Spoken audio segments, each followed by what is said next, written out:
Good afternoon. Thank you all for coming, and thanks to those watching live stream. For those of you who don't know me, I'm Luigi Zingales, the Faculty Director of the Stigler Center, and we're very happy to host today Professor Tarek Hassan for a two-day mini course on economic analysis using text. Thank you very much, Tarek, for joining us. And today's topic is sources and transmissions of country risk. But before we start, I want to give you a little bit of warnings and some news. So first of all, we are on the record and live streaming. So please silence your phones, but feel free to use social media as much as you want. As usual, the views expressed by guests are their own, not those of the Stigler Center or the University of Chicago. So Tarek, you can say whatever you want. And as you may know, the Stigler Center supports and diffuses research on regulatory capture and the various distortions that special interest groups impose on capitalism. We have many initiatives, including our podcast, Capitalism, that I co-host with Bethany McLean, and our online publication, promarket.org, so please check them out. We also encourage you to join us for a webinar on April the 5th on anti-corruption efforts in Ukraine and the role of the media. And sign up to watch our flagship antitrust conference later in April. All the information is on the Stigler Center webpage.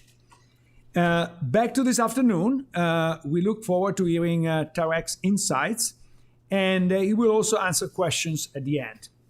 His full bio is on the center's website. But before we begin, please allow me to briefly introduce him. He is a professor of economics at Boston University. His research focuses on international and macrofinance, as well as social factors in economic growth.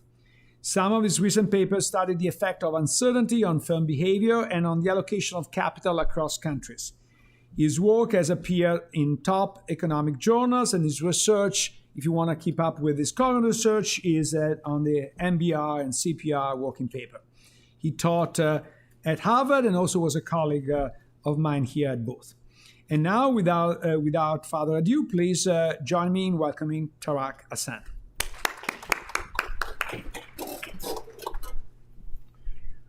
Okay, so thanks very much. It's a pleasure to be back here. I've actually I gave one of these many years ago, and they made fabulous photos during the talk, and it's still on my website today. So if you go to my website, and I'm sure you see me pointing at a Stigler event. So why am I here? I would say about 10 years ago, here at Booth, a small and very quiet revolution in economics started. At the time, none of us knew it was going on. In various corners of economics, people started using text for economic analysis. So maybe the people who are most famous for this are Jesse Shapiro and Mats Gansko. At the same time, we had Matt Taddy here and Brian Kelly, who kind of pioneered applications in finance. And my little part of this is essentially introducing text as a means for economic analysis about macroeconomics and firms. So firms produce an awful lot of text. Most of the macroeconomic analysis that research institutions do is based on the numbers that firms produce every quarter, like earnings releases and the number of people hired and the number of dollars earned and all of that. But as it turns out, firms produce a lot more text than they do numbers. And the numbers are all about the past. So they tell you how many people they hired last quarter, how much money they made last quarter, how much depreciation they have in the business. The texts, as you will see, are much more about what's happening now and what will happen in the future. And my prediction is that standard economic surveillance, understanding what's going on around you, both for research institutions and also for firms trying to understand what their competitors are doing, we're going to start using text in the same way that we're using numbers today. And this paper is one example of how you can learn from text things that are really impossible or buried very deeply in the numbers. So this paper is about sources and transmission of country risk, and I'll give you sort of an abbreviated version of what I would be presenting in a seminar to the other professors. So if you've taken a class on international finance, you might know that global perceptions of risk are viewed as a major driver of important things like capital flows, investment decisions, and contagion, financial panic, that sort of thing. Things that really can affect economic outcomes for entire countries. What we do in this paper, so what's kind of difficult about that subject is that it's generally a little hard to measure perceptions of risk, and specifically, it's hard to measure how much risk people associate with a given country at a given point in time. So what we do in this paper is we use textual analysis of firm-level texts that firms around the world produce, to measure the risk that managers and investors at large firms, in particular at firm I, associate with country C at time t. So the key variable I'm going to generate is going to be how much risk does a company like Emerson is based in the US, associate with a country like Turkey at a given point in time. And that risk perception might affect how Emerson acts vis-a-vis its businesses in Turkey. Once we have this sort of firm country time level measure of risk, we can flexibly aggregate it to measure the risk that a set of firms associated with country C at time t. So for example, I'm going to be able to separately measure the risk that American financial firms associate with Turkey and the risk that American engineering firms associate with Turkey. And we can see which of these perceptions is more important for things like capital flows. We're going to be able to see the transmission of risk from each origin to each destination. So we can look at how are risks from the Ukraine invasion transmitted to firms around the world, for example. We can look at foreign risk perceived by a given firm at a given point in time, and then also just the time series of global risk, which I will show you. So what we're going to do is I'm first going to try and focus on identifying spikes in country risks. So spikes in country risk are commonly called crises. And these crises, as we've seen with Silicon Valley Bank and First Republic and all that, they can happen overnight, much faster than accounting data. These data here appear at the quarterly level, so also not quite as fast. But we're going to be able to systematically say, where is there a crisis and what is the crisis about? So we're going to be able to document the stated source and pattern of transmission of that crisis to foreign firms. The second, or maybe most important finding here is that the transmission pattern of risks, so if there's a crisis in a given country, how does that affect other countries? That depends crucially on what kind of crisis are we talking about. So there's going to be different types of crises that transmit in very different ways. I'm going to have a way of saying that, for example, financial crises transmit in a very different way than natural disasters. We find that a spike in perceived country risk, so particular by foreign financial firms, so if US financial institutions decide a given foreign country is very risky, then that's associated with significant falls in the stock prices in that country, a depreciation of the currency, capital outflows, and reductions in firm-level investment and employment. In other words, I'm going to show you some evidence that the risk perceptions of important firms, like US financial firms, seem to materially affect outcomes in faraway countries. And in a way, we knew about this because sort of leaders of emerging markets often walk around international conferences and complain that, for no reason at all, or the sentiment of foreign firms is affecting outcomes in their country. You have capital flight and so forth. I'm not sure about the no reason at all, but it does seem that there is something to that the perceptions of important firms, in particular financial firms, seem to affect allocations in faraway places. Okay. So let me kind of first, so really most of this paper is about measurement and how to think about country risk. And let me give you some of that. And you might be surprised, if you go online, you find lots and lots of like measures and assessments of country risk, but there actually is kind of very little scientific work on the subject. So here's our data source. So we're going to have English language earnings calls from firms in 81 countries. So I'm going to think about like 7,000 firms per quarter. And basically what this data set is it's almost all listed firms in the US and the UK are going to have earnings calls in English. But more importantly, almost all important large firms in other countries also do that. So we're going to have conversations of firms that typically, for a typical emerging market, are still going to cover something like 90% of the market capitalization of the local stock market. There are typically 4 calls per year. And the way that this works is a firm, they calculate their earnings, and then they release their earnings in a press release. And then the firm's management jumps on the phone with their analysts. And if you're unfamiliar with this is the thing that Elon Musk gets in trouble for all the time. Right? So this is like, you have your earnings, now you need to explain to your investors what on earth is going on and what you're planning. And it's actually a freewheeling conversation. Like the lawyers are sitting there, like trying to keep the CEO from saying stupid things. But it's actually a fairly open discussion. The management first gives a presentation, and then there's questions by analysts, and then hopefully the management answers. So what we're trying to measure is how much time do executives and investors at firm I, in the call of firm I in quarter T, spend discussing risks associated with country C in quarter T. Yeah, so for example, in an ideal data set, I would have a research assistant who sits there with a stopwatch, like how many sentences did they spend talking about risks in Turkey? Okay, so that's a measure of how much is that preoccupying their brains, risks in Turkey.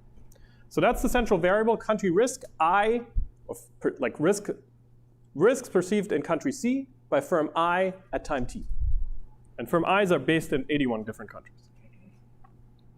Does that make sense so far? By the way, I'm very used to being interrupted, so if you have any questions, you may interrupt me with any questions. Yeah? Yeah, actually a long question. So if you made this by the time that is spent, does that also represent a kind of disagreement between these two parties? That's why they spend so much time discussing that. Well, so you can sort of think about this. So as academics, we're very used to this idea that like our work is going to get scrutinized. I know that like my referees are going to complain about things when I write a paper, and it's a bit like that, right? So the CEO knows that there's certain things on the analyst's mind, and will probably you can think about it like as in game theory, like if I don't bring it up in my presentation, they're going to ask me about it. Yeah. So that's how I think about that. All right, so how are we going to do this? So we want to do this in a way that kind of treats all countries the same and is fast. So the way we're going to do this is we're using training libraries. So for each of 45 of the 45 largest economies in the world, I'm going to assemble a training library. And the set of word combinations in that training library for country C, I'm going to call big TC. So these training libraries come for essentially just the Economist Intelligence Unit country reports. So they write every year like a report about the regulatory environment in different countries. Each country has a report. It's a couple of pages long. And we're using the text so they write about Turkey. We take all the text and throw it on one pile. They write about Germany. We take all the text, throw it on one pile, and so on. So, and this is, I promise, the only piece of math. So B is a 2-word combination. So don't ask me why we're using 2-word combinations. That's kind of a standard thing in natural language processing. So just accept that for a second, but it doesn't matter whether you want 2-word or 1-word combination, basically. So what we want is we want to kind of estimate the probability that a 2-word combination, like for example, Angela Merkel, if I say Angela Merkel, what's the probability that I'm talking about Germany? So what's the probability when you hear a given 2-word combination that 2-word combination is about a given foreign country? And there's many fancy ways of doing it, but like the easiest way, kind of from chapter 2 in the natural language processing textbook, is called TF-IDF. And that's basically say, look at how frequent Angela Merkel is in the training library for Germany, very. And interact it with a penalty function. Okay, so how frequent is Angela Merkel in Germany? If it's in the text for Germany, if it's quite frequent, then it means that two-word combination is strongly associated with Germany. And then the second term here is a penalty function. So if all other country training libraries also contain the word Angela Merkel, then I'm going to downweight that. So this second thing here basically is a punishment. So for example, Federal Reserve. Americans talk a lot about Federal Reserve, but everybody in the world talks a lot about Federal Reserve. So if I hear Federal Reserve, it actually doesn't help me all that much in figuring out whether I'm talking about the United States or not. So you can think about this as like a cheap way of figuring out the probability that a given two-word combination is associated with a given foreign country, and this is what you get, right? So for Turkey here, for example, so if you hear Turkey or Turkish and capital T, not lowercase t, then it's quite likely that you're talking about Turkey, and then the other things are like Gazette number, Turk, X Impank, Ankara, official Gazette of Turkey. Are there any Turks in the room? Yeah, so if you know anything about Turkey, these are kind of pretty intricate institutional details associated with Turkey, like not that intricate, but the name of the currency, the name of important regulators in the country, the names of political figures, the names of places, and so forth, all come out in the wash here. Yeah, you have a question? Yeah, you said though that it's a two-word combination, but some of those are one word. Yeah, let's not get into that. It doesn't matter whether it's one or two. We married the two together. Okay, sorry, I shouldn't have. I was saying it, and then I was like, oh, wait, I shouldn't have said that. Okay. All right, great. So basically, like, all I need you to follow so far is like, I have a way of coming up with a probability that a given phrase, which could be one or two words, is associated with a given foreign country, and the winner, of course, is usually the name of the country and its variance. All right, so now what are we going to construct? The main thing we're going to construct is this country risk ICT variable. Okay, so that's going to be the main thing, and then everything else is actually pretty easy. So now what am I going to do? So I'm going to go and I'm going to look for, one second. I'm going to look, so let's say I want to construct the risk that firm I, let's say Emerson, associates with Turkey in quarter T. So what I'm going to do is I'm now going to go and look for all mentions of Turkey, all kind of omega Turkey, omega, all phrases that have an omega that's positive for Turkey. Yeah, so if they say Turkey or Turkish or Ankara, and then I'm going to look 10 words before and after that mention of Turkey and see if they say anything about risk or uncertainty. So the way to think about this is I'm now basically counting the number of sentences that they spend talking about risks in Turkey. And that's going to be my measure, country risk ICT. For a question, I have one more thing. Now, in the same way that we can measure, are they talking about risks in Turkey? We can go and measure, are they talking about happy or sad things that are happening in Turkey to them? So there is established libraries in economics where we have a list of like positive words like profit, fantastic, great, and negative words, bankruptcy, terrible, depressing. And in the same way that we go and look for sentences that discuss risks associated with Turkey, we can go look for sentences that say happy things about Turkey or sad things about Turkey. And we're going to take the happy sentences about Turkey minus the sad sentences about Turkey and construct country sentiment of Emerson as it relates to Turkey at time t. So this is quite important because it allows you to separate what we call first and second moment impacts. First moment is something bad happened in Turkey. Second moment is, oh, there's now a lot of risk associated with our operations in Turkey. So think about the mean, and the variance is the risk variable.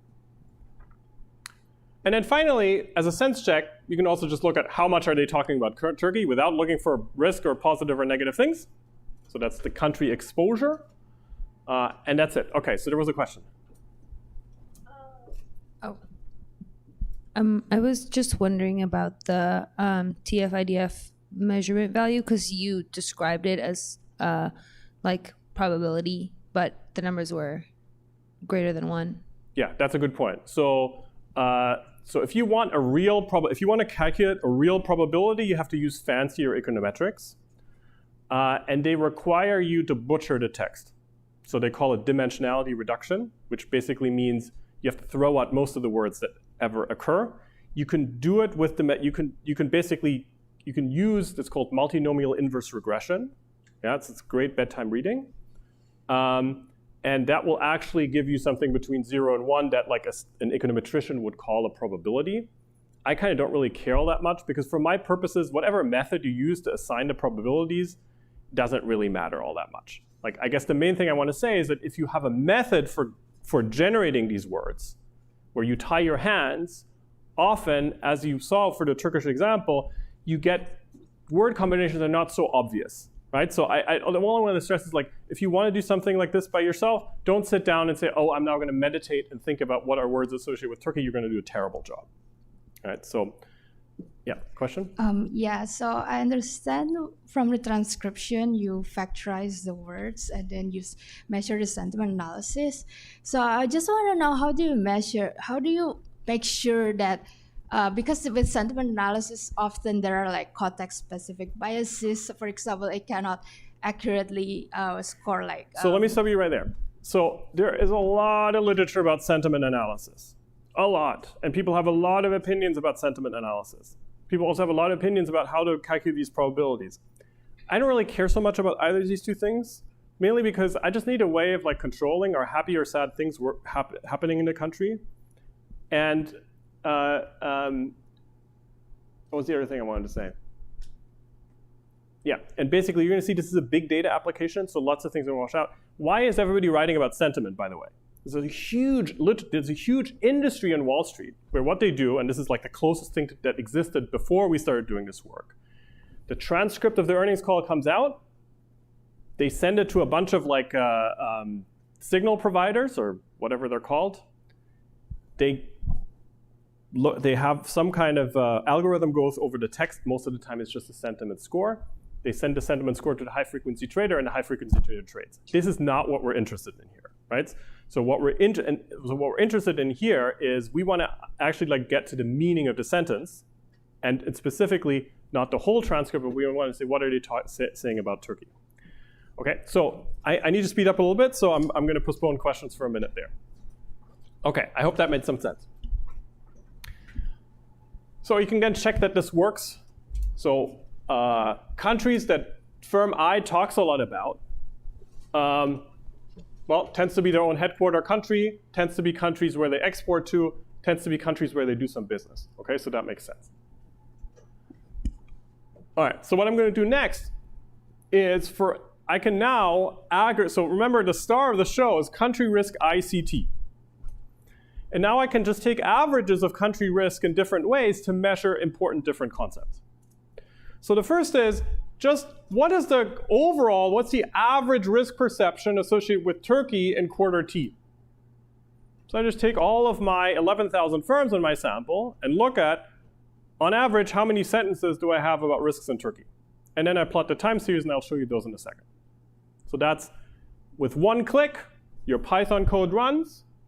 You generate a measure of country risk generated from microdata, from firm-level discussions, for each of 45 countries.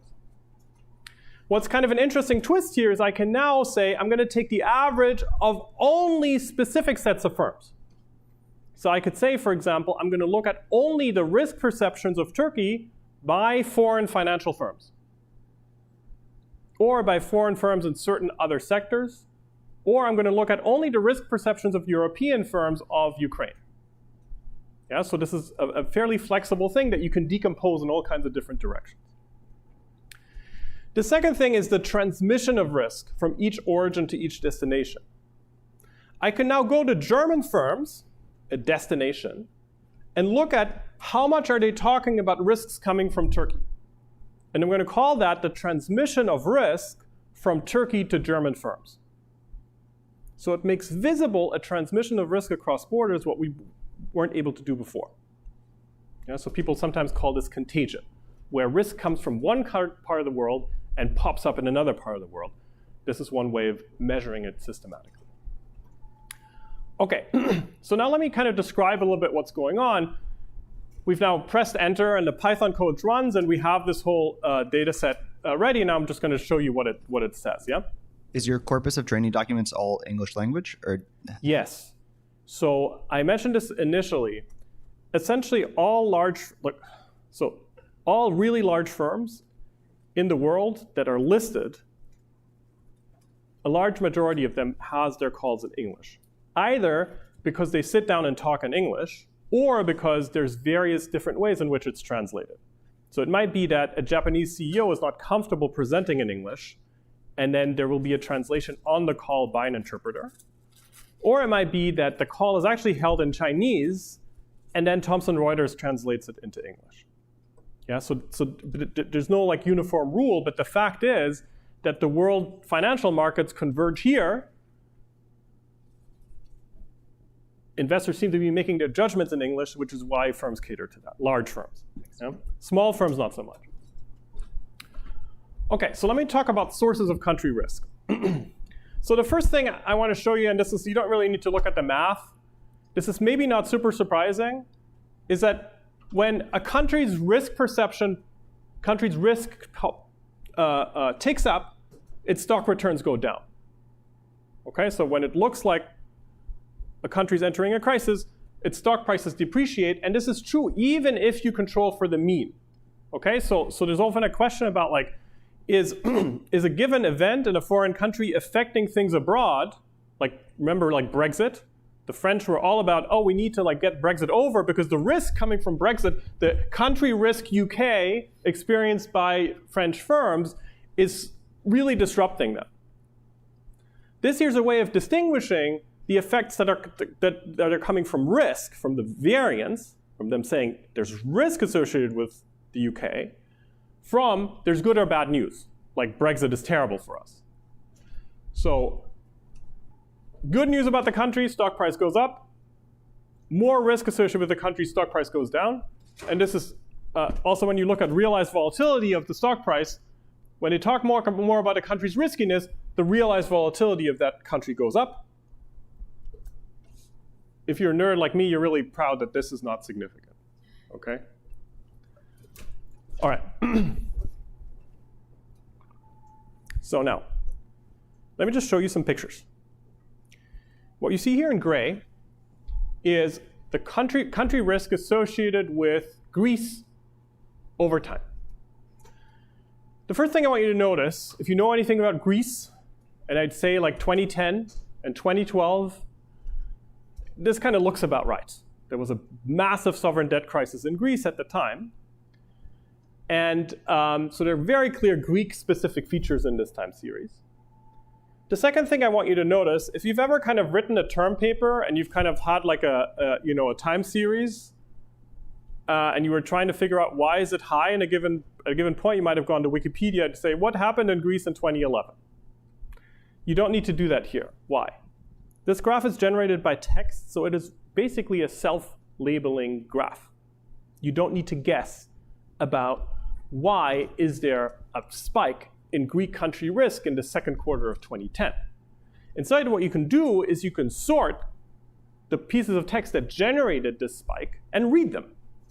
And it will say, there is a bailout coming from the Troika. We need a bailout from the Troika.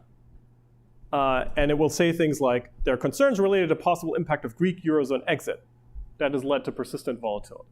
Okay, so you see exactly what this is about. The second thing I want you to notice is that there's gray and yellow. The yellow are risk perceptions of Greece by foreign financial firms. The gray are risk perceptions of Greece by other non-financial foreign firms. And what you see is that this is very clearly a financial crisis. All the variation is basically coming from the yellow. Which is not true for COVID here, for example. Right?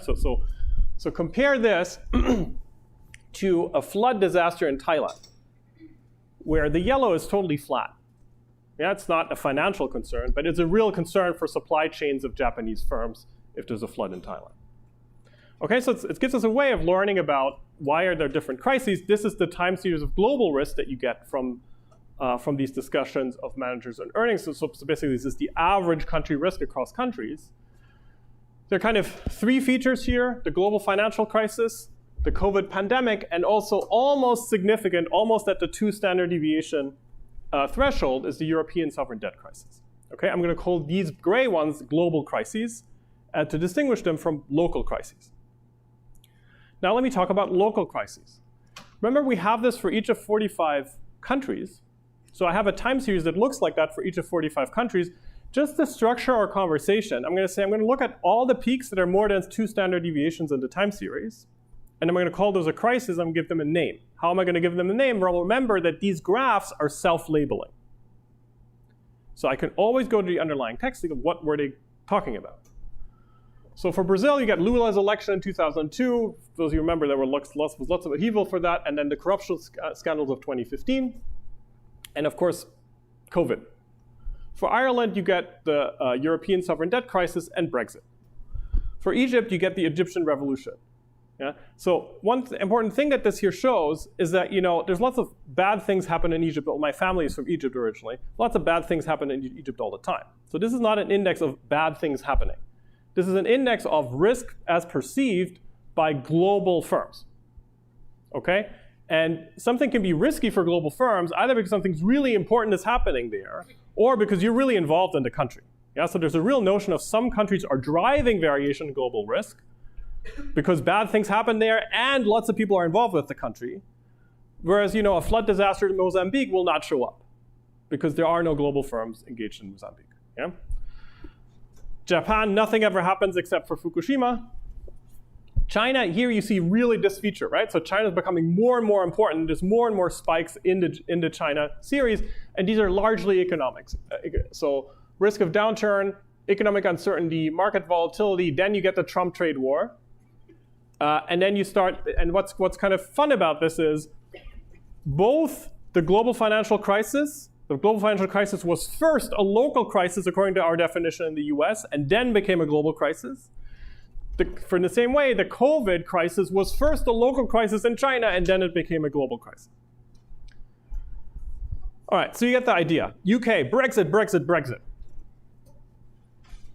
Russia, I have an updated graph for that one.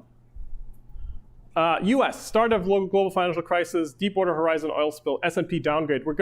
I guess we're trying this one again soon. Okay. So that's it. So you can do this for 45 countries, and this is what you get. Hong Kong protests, Italian sovereign debt crisis, Green Revolution. This is kind of interesting, right? So none of our firms, no Iranian firms hold earnings calls in English, right? Why is this up here anyway? Well, because there are Japanese firms that are doing business with Iran that are worried about the Green Revolution. Mexico, very worried about Trump risks for a while. Okay, here we go. Okay, so now let me kind of show you some, okay, question? Is this something that you're now currently monitoring regularly? So, I'm glad you brought that up. So, coming out of this research, we actually have a Spinout startup that I'm going to have one slide up in the end. So various central banks and also a big consulting company have adopted these methods since we've kind of worked on them. We have a software tool that helps do it without any summation signs and other things. So yes, so we are helping various institutions roll this out in practice, and then of course it's updated. Updating my slides, on the other hand, that is no. Yeah. Wondering how frequently you get information from the countries because they try to keep it under wraps for a long time. So can something like this help the world get to know what about you're things? Getting is largely foreigners' perceptions of what is going on in that country, right? So if some people have an inkling and others don't, then yes. So there certainly is so let me show you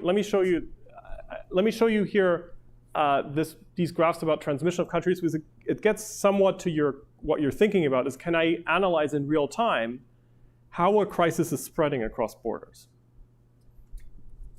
So let me warm up. I'll get there in 2 slides. So the first question, and this is kind of I guess mainly interesting from an academic perspective. So how much risk is transmitted from each origin to each destination country on average? So in normal times, how much risk are German firms actually getting from Turkey, for example? So I can go and take some averages and speak to that. But let me, instead of showing you a regression, let me just kind of show you the top 5 sources of US countries' perceived risk. And this is just kind of the hit list. US firms are most worried about what's happening in Canada, China, Mexico, Japan, and Brazil. Canadian firms are most worried about what's happening in the US, China, Mexico, Australia, and the United Kingdom. Chinese firms are most worried about Hong Kong, Singapore, Taiwan, South Korea, and Japan. Greek firms most worried about Belgium. Oh, sorry, the other way around. So firms that worry most about China are in Hong Kong, Singapore, Taiwan, South Korea, and Japan. That's the other direction here. Firms that worry most about Greece are in Belgium, Austria, Italy, France, and Spain. So if you've taken a trade course, you know what this is called. What is this called? It's called gravity. Okay, so it kind of means how much something in another part of the world affects you is determined basically by 2 things, which one is how big is the country, and the other is how far is it away. And then you also see the effects of colonial links and so trade economists are very happy about this because this is yet another thing that you can describe by what we call economic gravity. All right, so I said not too much math, but you know. Okay, let me kind of show you one more thing. So we then wanted to know, so basically, there's sort of, I guess what I want you to take from it is there's sort of an orderly pattern of risk transmission in the normal course of business. Okay, so it's not like we can get rid of all the risk, but instead, even when there's not a crisis, there's still going to be some risks that come, like operational risks or whatever, that come from Turkey to German firms. Why? Because Germany has strong ties with Turkey, lots of business being done with Turkey. Now the point is that during a crisis, this transmission pattern can differ dramatically from this normal orderly transmission of risk. And I'm going to show you ways of seeing that visually and also of quantifying it. And this goes to discussions of what people have called contagion. Yeah, so famously, you know, a Russian default in the 90s affected terrible economic fallout in South America. And people call that contagion because it's kind of hard to understand why is this risk from Russia popping up on the other side of the planet, and often people kind of say, oh, it's irrational or whatever.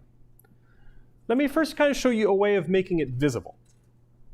So what I'm going to do is I'm going to run a regression of the transmission of risk from a given country that is in crisis, country O, to all the destination countries in the crisis period. And I'm going to project that on the normal transmission of risk. And let me just show you what this looks like. So the left here is for the global financial crisis of 2008. It is risks perception, so US risks, as perceived by all firms in foreign countries in our sample. And what I'm doing here is I'm plotting how much risk are you associating with the US today, so this is the first quarter of 2008, I think, compared to how much risk do we usually associate with the US. So firms that are in countries that do a lot of business with the US are going to be over here. And firms that are in countries that usually do relatively less business with the US are going to be on the left. The 45-degree line is how much risk you get normally from that origin. So what do we get? Okay, so for example, Japan is here. Okay, so they have more risks in 2008 that they're importing from the US relative to the normal times. And now we can look at what this cloud looks like. The global financial crisis has 2 important features that we can make visible here now. One is, where is the median country? How far is it above the 45-degree line? What's the distance of this cloud relative to the 45-degree line, which is a measure for the global impact of the crisis? how much are global firms worried about what's going on in this country? And for the global financial crisis, quite a bit. Okay, so in fact, the global financial crisis is the crisis with the largest global impact by that measure in our sample. Okay, we didn't fiddle this; it just came out as the biggest one. And you can see that all countries are above the 45-degree line and pretty far above the 45-degree line. The second thing I want you to note is that here for the global financial crisis, it's just a parallel shift, basically. Everybody's just worrying more about the US. Doesn't matter how far away you are or how much risk you usually import from the US, everybody's worried about it. Okay? So, the second biggest crisis by measure of like how far are the dots above the 45-degree line was the start of the COVID pandemic in the first quarter of 2020. Here you see a different pattern. All the dots are above the 45-degree line. Everybody's really worried about COVID. But there was disproportionate, now think back to like first quarter 2020, right? In the beginning, we thought, oh, this is going to be like SARS. It's going to affect Hong Kong and Taiwan and Singapore much more than other places, right? So you see here a slope that is bigger than 1, meaning that if you're normally more worried about China, you're also much more disproportionately more worried about this crisis, and this is what we call our measure of bilateral transmission. Okay, so now we have two things. One is how far is each dot above the 45-degree line? That's the global impact. You fit a regression line to that. If that is steep, it means high bilateral impact.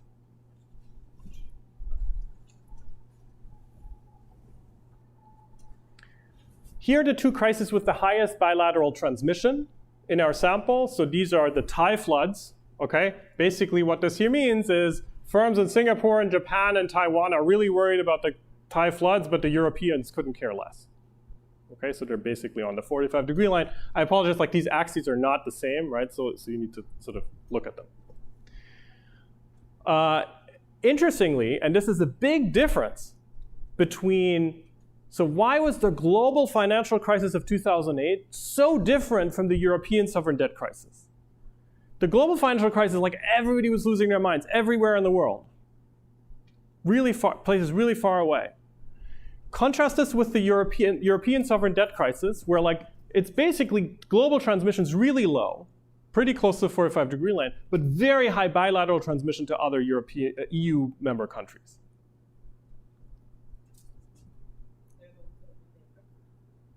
Exactly. Yeah. So it gives you a way of systematically distinguishing crises that are spilling over to everywhere in the world and crises that are just spilling over to your neighborhood, basically. Do you have a question? Do we need the microphone? Yeah.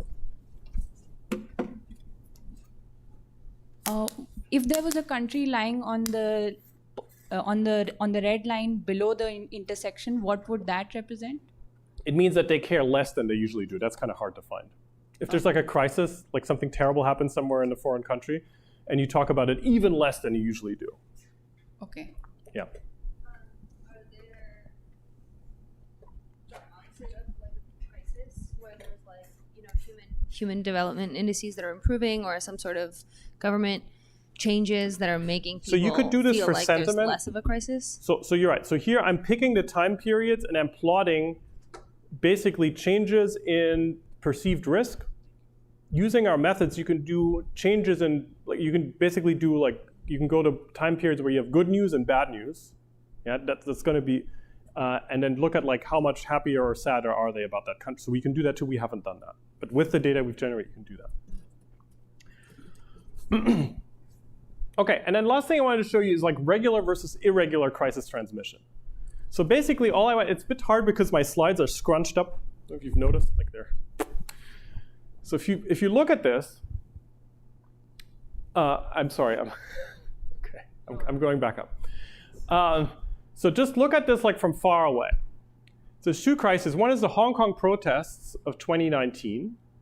Everybody's on the regression line, meaning past exposure to Hong Kong is a good guide for how much you're affected by this current crisis in Hong Kong. Only places that usually worry about Hong Kong also worry about the Hong Kong protests, and nobody else. Contrast that with the Fukushima disaster. So So the R squared, so this regression line, the yellow line explains 94% of the variation on the left and explains only 28% of the variation on the right. So basically on the right, what you see is like a nuclear power plant blows up in Japan, and the pattern of transmission is completely irregular. Meaning past exposure to Japan is a very bad guide to who is now affected by this crisis. Now, what you can do, using also the software tools I'll mention later, is you can now go and look at like why are German firms so far above the 45-degree line? And you read like the few pieces of text that generate this dot. And the answer is, and interestingly, this is a rise. Why is the R squared so low? What this means is that lots of companies that do no business with Japan whatsoever and never talk about Japanese risk, all of a sudden are talking about Japanese risk to their businesses. Why? Well, because this power plant blowing up in Japan is ending nuclear power in Germany. So even the nuclear power firms in Germany and France that have nothing whatsoever to do with Japan all of a sudden are affected by this. And this goes to a deeper point. So we have in international finance this notion of contagion, which means sometimes firms that really have nothing to do with a faraway place are affected by what's happening in that place. And basically what you get out of this exercise is that interdependencies across borders, particularly during crisis times, are kind of complicated. Just knowing who sells to whom is not a great guide for who will be affected by a given crisis. And so here, and this is kind of an early warning system for the IMF. Yeah, so what should the IMF worry about? The IMF should worry about crises that have high global impact and an irregular pattern of transmission. Low R squared and high impact. So here's, and this is now old, like we did this in the first quarter of 2022, and people were like, wow, you can quantify the effects of the Ukraine war, okay? So you can do this right away because essentially like okay, so basically what do you see here? This is the transmission of risk, so Russian risk in the first quarter of 22 over normal Russian risk, and it's like off the scale. Okay, like people are much more worried about Russia now than they were even in 2014. Like, and you see that by like, okay, boom. But the beta is kind of like, so it's mainly countries that usually worry about Russia that are affected. And you can also look, and this is no longer so surprising, but in the first quarter of 2022, you could go and look at like, why are Italian firms so worried? Well, okay, it's all about gas supply. You can do this also. Okay, so now all of my dots here are about countries because that's a good way of summarizing. But you can also do it by sector. Yeah, so the underlying data is at the firm level. So I can just say, okay, so which firms in which country are affected, or I can say which firms in which industries are interested, basic material and energy. Okay. So let me see what else I can cover. So this is basically a way, yeah. Let me show you one more example, which is also kind of useful for policymakers. You have a financial crisis in Italy, Luigi, 2011. People were worried about Italian default once more. But this is sort of one where like, if you're a regulator and you're looking at this, it might make your blood pressure drop again. Why? So remember I said I can group this by sector, I can group the dots by sector or by country, or I can do by country and sector at the same time. So what I'm doing here is I'm showing you the spillovers of the Italian sovereign debt crisis in 2011 to foreign firms, and you see like all non-financial firms are the squares. So non-financial firms are chilling on the 45-degree line. They're actually like super low blood pressure, don't care about Italy. Who is really worked up about Italy? Financial firms in France, Netherlands, Austria, Germany, and Israel, and you can guess why, right? Because they bought sovereign bonds from Italy.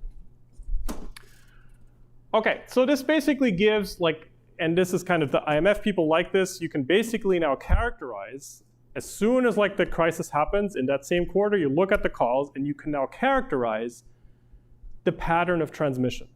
So there's 4 variables that I kind of sort of snuck in my discussion. That's why I showed you so many pictures. So the first is you can measure systematically how severe is the crisis, how severely is this crisis affecting foreigners. You can look at the degree of bilateral transmission. you can look at the regularity of the transmission, and you can, because it's at the firm level and I can run fancy regressions, you can estimate whether or not there is disproportionate financial transmission or non-financial transmission. So you say, this all might sound not so exciting, but like we weren't able to do any of these things with numbers before. So what is, so I've just shown you, I've just put a bunch, so what are the crises with the biggest global impact in our sample? Start of COVID, start of global financial crisis, Fukushima disaster, the Trump trade war.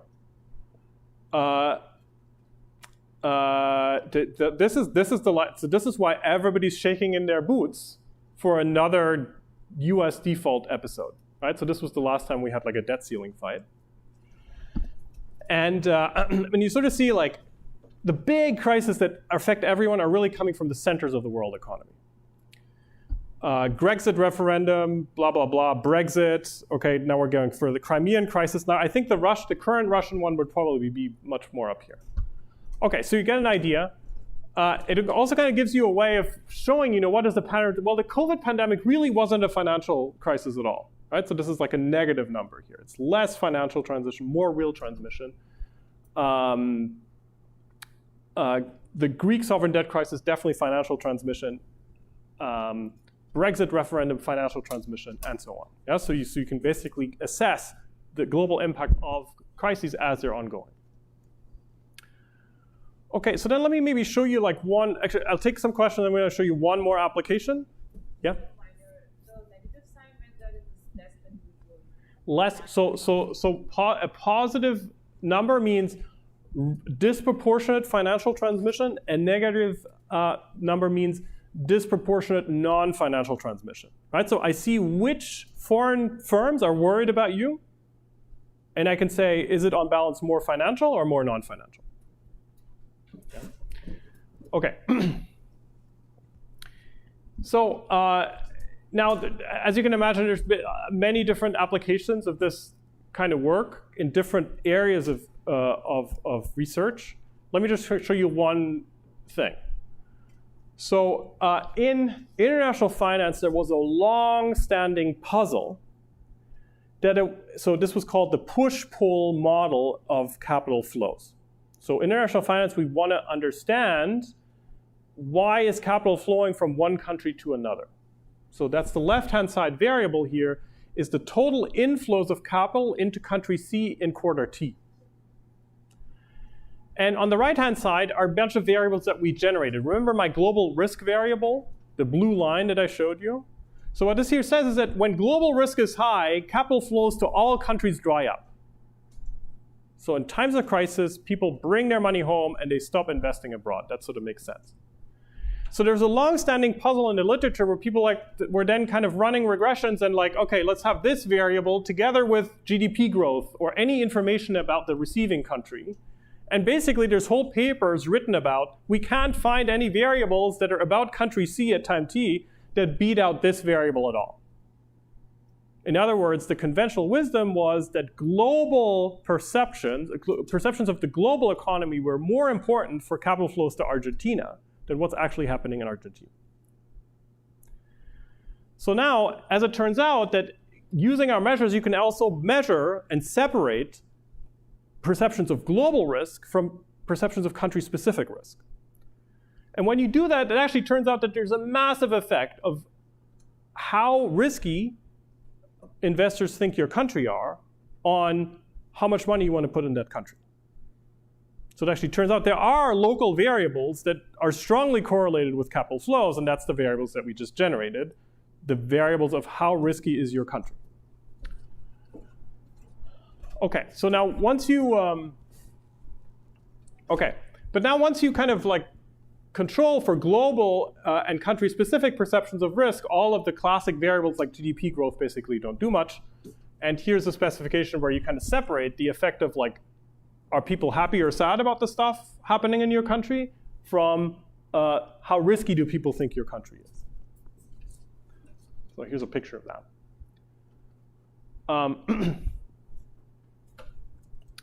What's kind of interesting, you don't need to follow this whole thing. let me just kind of say, let me kind of split out one thing. Is remember, I can measure the perceptions of a given country's riskiness. Sorry, I can separate how risky do financial firms think a country is from how risky do non-financial firms think a country is. Which one do you think is more important? So the perceptions of financial firms turned out to be much more important. And you can see that here. I'm running a regression of total inflows into country C at time t. Yeah, so how much inflow of capital is there into a given country?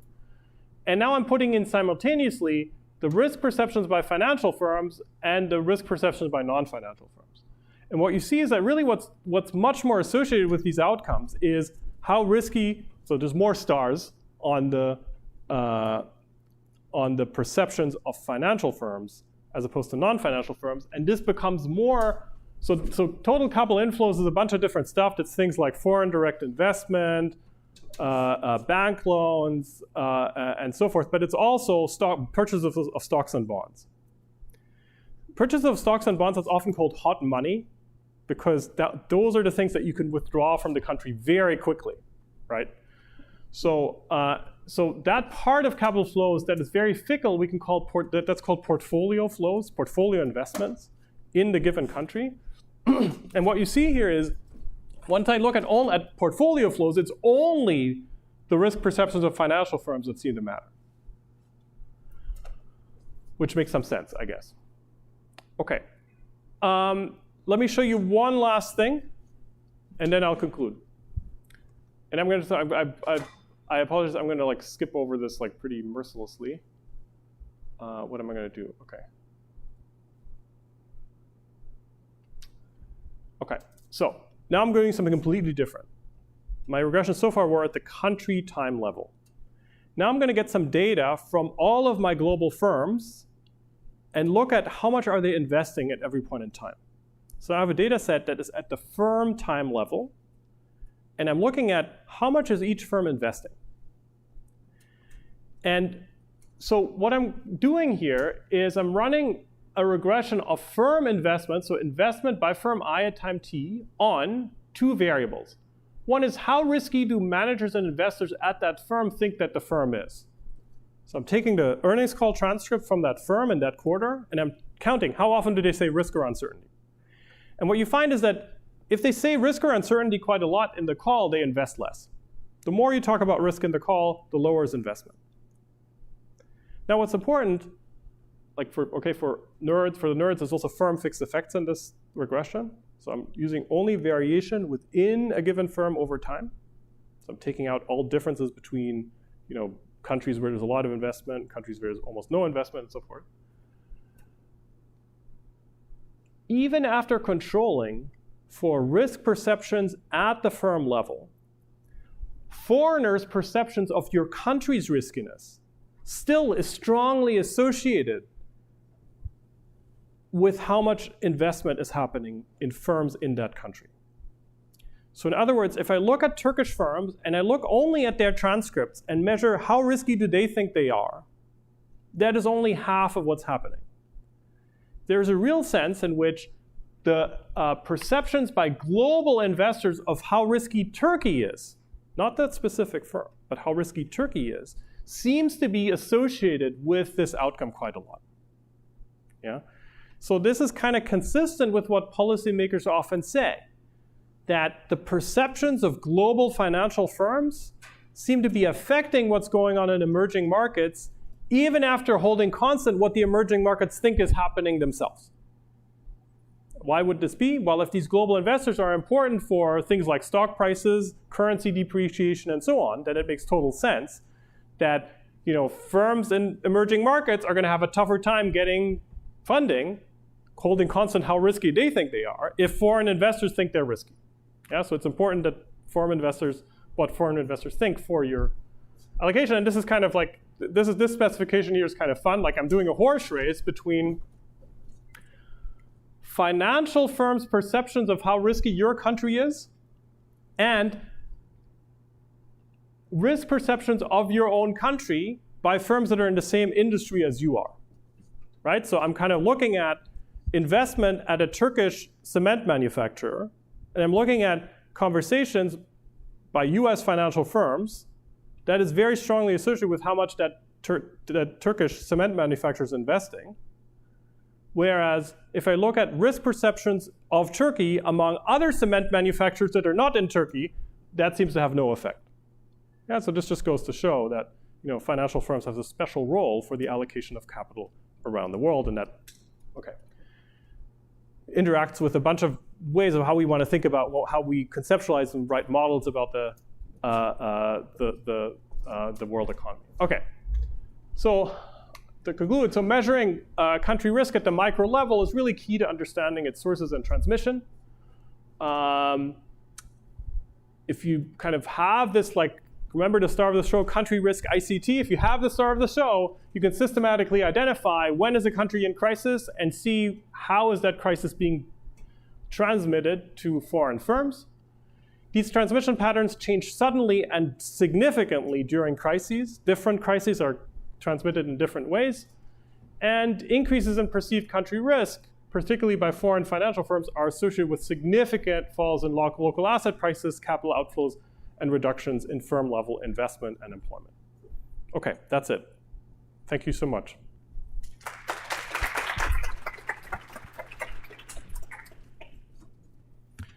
We already had a bunch of questions. I don't know if there's more questions or.